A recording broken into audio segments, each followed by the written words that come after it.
सुबुह ॾिठो उथी सिधो ईंदो आहियां मां पंहिंजे मेहुनि जे गाह जे लाइ। हीअ आहे मुंहिंजो मेहुनि जो शौक़ु हुई। तव्हां ॿुधाइजो त शौक़ु तव्हांखे कीअं लॻो। हिन महिल जेके ॿ मेहूं आहिनि त मुंहिंजो साउन ऐं हिकु डुगी आहे। उन्हनि में ॿिन्हिनि में माशाअल्लाह खीर ॾाढो सुठो आहे।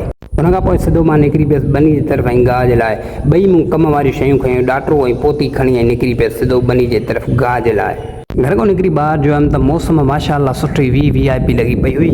हूअं त असांजे खैरपुर ज़िले में जेको आहे ॾाढी गर्मी थींदी आहे। अॼु हवा सफ़ा VIP बि लॻे, सफ़ा VIP ऐं हिन महिल खजियूं बि सफ़ा तयारु बीठियूं आहिनि। अॼु जो हवा पई लॻे जो माशाअल्लाह।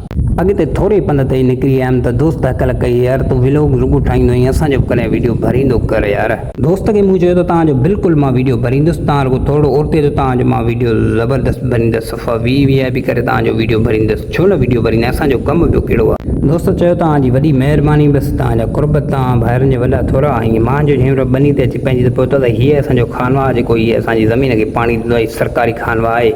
खानवा जे हुन भर ई मुंहिंजी ज़मीन आहे ऐं ॻोठु जेको आहे हुन भर आहे ऐं ज़मीन मुंहिंजी खानवा जे हुन कपर आहे।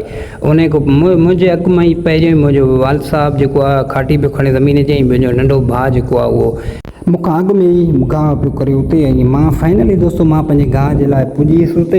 हीअ आहे मुंहिंजो गाह जेको हिनखे हाणे मां लुणंदुसि। हाणे दोस्तो गाह लुणी सफ़ा तयारु करे वेठो आहियां भरी ॿधी। हाणे सोचां पियो त गाह केरु खणाए, ऐं हिन पासे मुंहिंजो चाचो बीठो हो ऐं हुनखे सॾु कयो मुंहिंजो अचु मूंखे गाह अची खणाए। दोस्तो गाह लुणी त खणी आयमि पर वज़न ॾाढो ॾुखियो लॻी वियो, ॾाढो वज़न हुयो गाह त दोस्तो ॾाढो ॾुखियो सुकियो अची खणी अची घर पुॼायमि। उन खां पोइ अहिड़ी मौसम में पघर निकिरी पियो। इहा आहे कुतर वारी मशीन जेको मूंखे अञा कुतर बि करणी आहे। पर उन खां अॻु में जेको गाह इलाही थींदो आहे त मां जनरेटर रखंदो आहियां। हुन में जनरेटर हिन महिल फ़िलहालु मूं लाहे छॾियो आहे ऐं हिन मौसम में पियो सड़े, इन जे करे मूं जनरेटर लाहे छॾियो आहे। उमेदु आहे वीडियो तव्हांखे पसंदि ईंदो ऐं खोड़ सारो पंहिंजो ख़्यालु रखियो, दुआ में यादि रखियो। अल्लाह हाफ़िज़।